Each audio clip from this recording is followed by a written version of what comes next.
It was Thursday morning, but it already felt like a Friday that refused to end. The air was thick with humidity, the kind that clung to your skin before you even left your apartment. I had barely gotten 4 hours of sleep, thanks to a last-minute presentation request from my manager, which I'd spent the whole night perfecting. My eyes burned, my back ached, and my feet were already screaming inside my heels. But I came in, like always, punctual, professional, pretending not to be unraveling inside. I made my way down the main corridor of our floor, an open-plan office that claimed to be collaborative, but really just meant you had no privacy and nowhere to hide. Phones buzzed. Keyboards clicked. Small talk dripped like lukewarm coffee around the corner cubicles. As I walked past Derek's desk, same as I did every morning, I saw him sitting there, half-slouched, the way he always was. Derek, the guy who somehow had managed to build a whole career on charm and shortcuts. He'd been with the company for years, yet no one really knew what he did. He always managed to dodge responsibility, show up late to meetings, and still get praised for his energy. He didn't look at me. He didn't need to. As I passed, he stretched, slowly, casually, reaching back with one arm, pretending to grab a folder from the small table behind his chair. Except the folder didn't exist. And his hand didn't stop at the airspace behind his chair. It reached further, right into the narrow walkway. Right into my space. And then, contact. His open hand slid against the side of my thigh. A smooth, gliding motion. Fingers extended. Not a graze. Not a bump. A touch. It lasted maybe a second. Maybe less. But it landed with the weight of something much heavier. My breath caught in my throat. My body went stiff. For a heartbeat, I couldn't move. I stopped and turned slightly, just enough to catch a glimpse of him, still seated, still looking at his screen. Face blank. No acknowledgement. No apology. Just stillness. The kind that dares you to question yourself. I wanted to believe it was an accident. I needed to believe it was an accident. Because the alternative that a coworker, in full daylight, in the middle of a busy office, would do that so deliberately was too violating to process. I kept walking. But the moment echoed. Again and again. I replayed it in my head, searching for doubt. Maybe I imagined it. Maybe I overreacted. Maybe I'd be over this by lunch. But I wasn't. Because when I sat down, I realized I had goosebumps, not from cold, but from a deep, crawling discomfort that wouldn't leave. The kind of discomfort that no blazer or professionalism could hide. The kind that settles in your chest like a secret you wish you never had to carry. And that was the beginning. The moment I stopped feeling like I belonged. The next morning, I came in early. Earlier than usual. I told myself it was just to get a head start on the week's reports. But really, I was trying to avoid him. Avoid passing him. I took the long way around the office, looping past the copy machines and detouring through the marketing wing just to reach my desk without crossing his path. No one noticed. Or if they did, they didn't say anything. I tried to convince myself that what had happened the day before was an isolated event. That Derek had stretched carelessly. That it was coincidence. That it was nothing. But my gut wouldn't let it go. And neither did he. Because later that day, I had to go to the supply closet, and the only route was past his desk. I slowed down near the corner, already tense, hyper-aware of my surroundings. My pulse spiked with every step. As I approached, Derek shifted in his chair. Just a little. Just enough to swing his leg out into the walkway. And as I passed, his knee bumped against my outer thigh, firm, deliberate. I stopped in my tracks. Turned toward him. He looked up with the same neutral expression, like he was just stretching, just getting comfortable. Sorry, he said, voice flat. No eye contact. Just a word tossed into the air like a piece of trash. I nodded, too stunned to speak. Too angry to process. Because now I knew. It wasn't an accident. It had happened twice. The first time might have been dismissed. The second time confirmed it. And suddenly, all the times before, the way he looked at me during meetings, the occasional comment about how I always dress sharp or must be a morning person because I look fresh, all of it clicked into place like pieces of a puzzle I never wanted to solve. I returned to my desk with shaking hands. I opened a new document. Typed the date. The time. What he did. What I felt. I didn't know why, exactly. Maybe I needed to see it in writing. Maybe I needed something to hold on to, proof that I wasn't imagining it. That it was real. I didn't want to tell anyone. Not yet. Because I knew how this story usually went. They'd ask if I was sure. They'd ask if I was overreacting. If maybe he was just awkward, or shy, or socially unaware. And worst of all, they'd probably do nothing. Because Derek was liked. He played golf with 2 of the VPs, made people laugh at happy hour. Had seniority, a charming smile, and a reputation for being harmless. But I no longer believed that. I stopped drinking water in the afternoons just so I wouldn't have to walk to the break room. I avoided meetings that required me to pass his desk. I sat differently, legs crossed, body turned inward, like I could physically hide inside my own skin. Every interaction became a calculation. Every step around the office was a route to safety. I realized I was shrinking. And he hadn't even needed to say a word. It took me almost 2 weeks to say something. 2 weeks of carefully avoiding his desk. 2 weeks of typing out everything he did into that private document. Timestamps, descriptions, the exact words he used when he did speak, which were always just polite enough to be deniable. 2 weeks of pretending I was fine, when inside, I was unraveling by inches. It wasn't just the touches anymore. It was the way he started noticing that I noticed. He began smiling at me more. Not warm smiles. Cold ones. Calculated. Smiles that said, I know you won't say anything. And he was right, for a while. But then came the moment that broke me. It was a Friday afternoon, and I was headed out early for a dentist appointment. As I passed his cubicle, Derek stood up suddenly and reached for something on his desk, but instead of moving aside, he stepped directly into my path. Our bodies brushed. His arm grazed my chest. It was fast. Intentional. And this time, he looked right at me. No pretense. No apology. Just a smile. Smug. Silent. Confident. I felt my face go hot. My vision blurred. I didn't even go to the dentist. I sat in my car for 40 minutes trying to breathe, trying not to cry. That night, I told Mia. Mia had been my desk neighbor for almost a year. She was smart, soft-spoken, and never involved in office gossip. I trusted her. I needed to tell someone. We were grabbing takeout after work when I finally said it. Quietly. Carefully. Like a secret I was ashamed of. She went still. Then she looked around and whispered, "Are you sure?" That sentence. Those 3 words. They weren't cruel, not from her. She wasn't accusing me.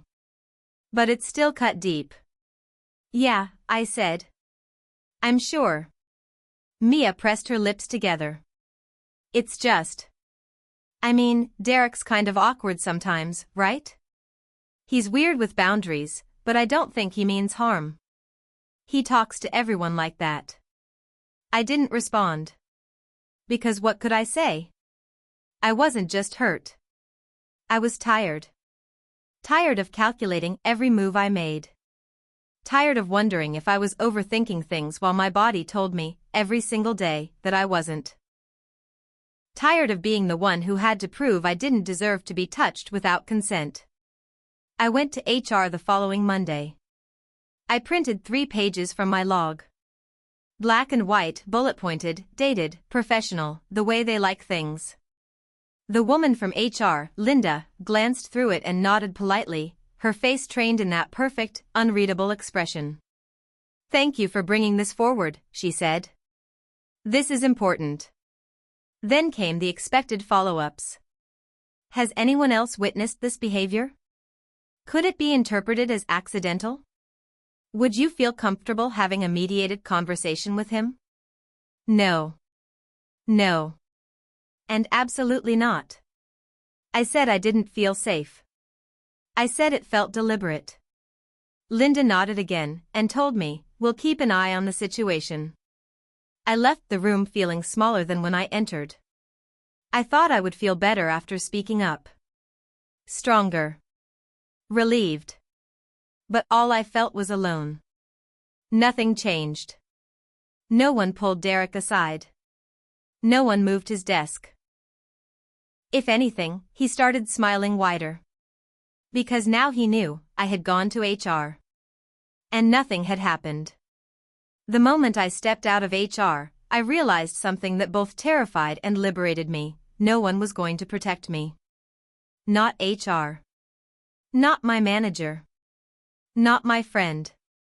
No one. If I wanted safety, if I wanted proof, I would have to create it myself. That night, after pacing my apartment floor for what felt like hours, I opened my laptop and searched. Discreet wearable camera for office. It felt wrong. Like I was breaking some unspoken rule. Like I was the one being sneaky. But what else was I supposed to do? Trust a system that had already failed me? 2 days later, a small black box arrived. Inside was a button camera, no larger than a thumbtack. It clipped perfectly behind my blazer's front button. Hidden, silent, always watching. The first day I wore it, my hands shook the entire time. I was terrified he'd notice. That someone else would. That I'd get in trouble. But nothing happened, not right away. For the first time in weeks, I walked past Derek's desk like normal. I timed it perfectly, mid-morning, when people were up and about, focused on meetings or phone calls. I walked, slowly. Naturally. Heart-hammering. And sure enough, he moved. He leaned back, stretching. His arm dangled off the side of his chair, fingers casually grazing the walkway, just like before. As I passed, I felt it again, his knuckles brushing the back of my leg. But this time, I didn't flinch. This time, I smiled to myself. Because I had it. That night, I played the footage. My palms were sweaty as I watched the screen. It wasn't cinematic or dramatic, but it was clear. You could see me walk past. You could see Derek shift. You could see his hand reach out, the angle, the timing, and the contact. It was unmistakable.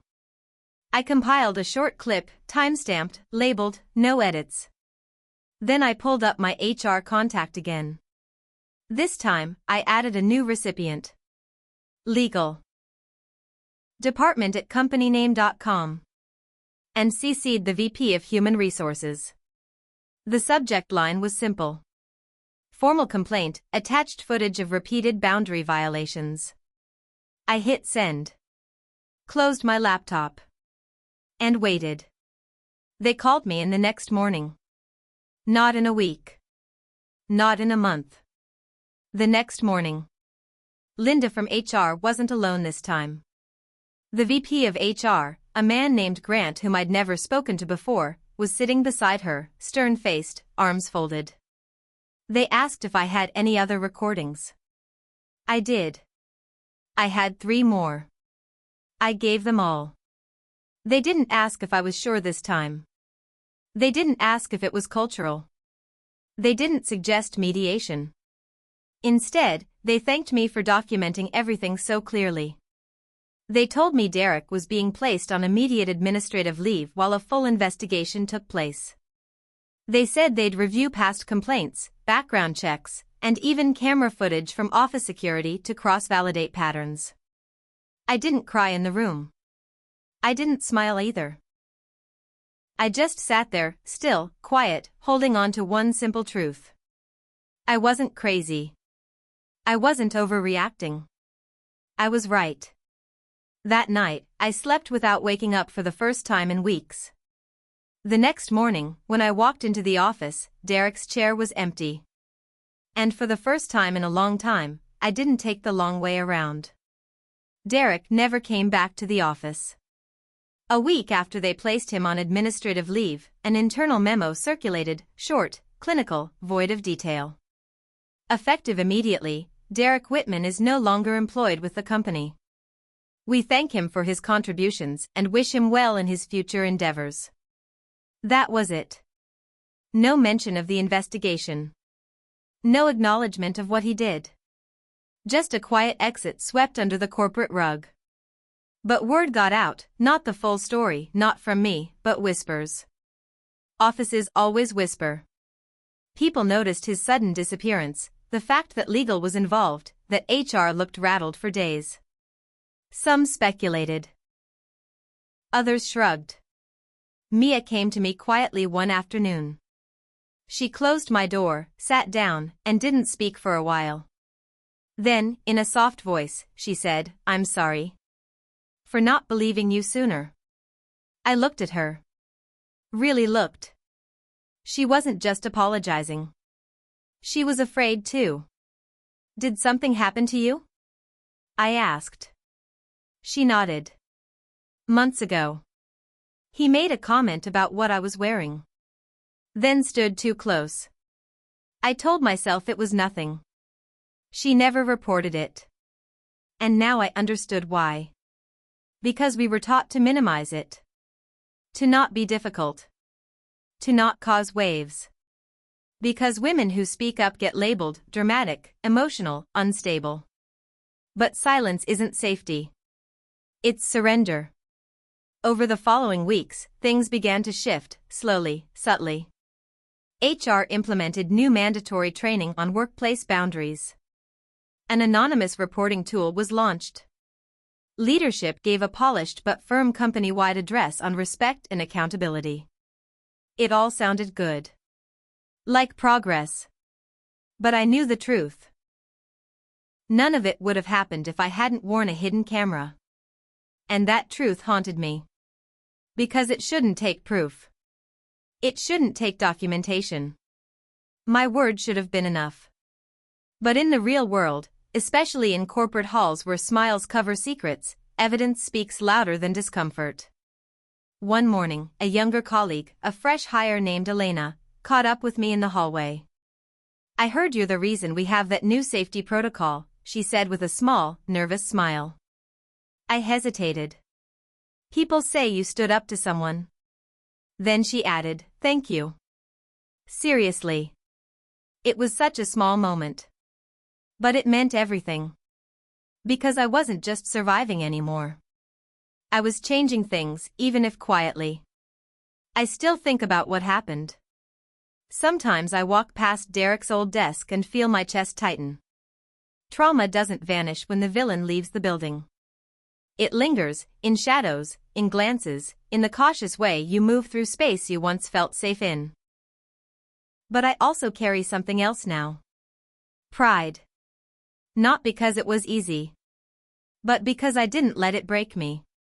I documented. I spoke. I acted. And even when it felt like no one was listening, I refused to be silent.